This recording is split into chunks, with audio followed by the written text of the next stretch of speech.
Halo, perkenalkan saya Lale Laidian Artatias. Saya akan menjelaskan tentang pencegahan penularan infeksi melalui udara.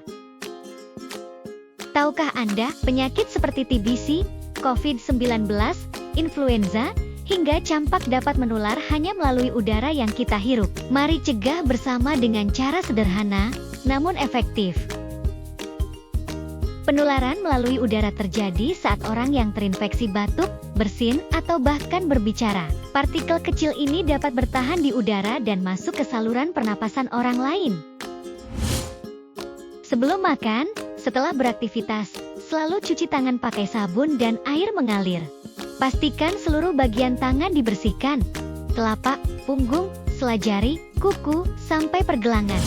Tangan bersih, tubuh terlindungi. Saat batuk atau bersin, kendalikan penyebaran kuman.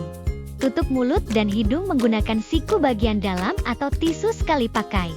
Segera buang tisu ke tempat sampah, lalu cuci tangan. Etika kecil, namun dampaknya besar.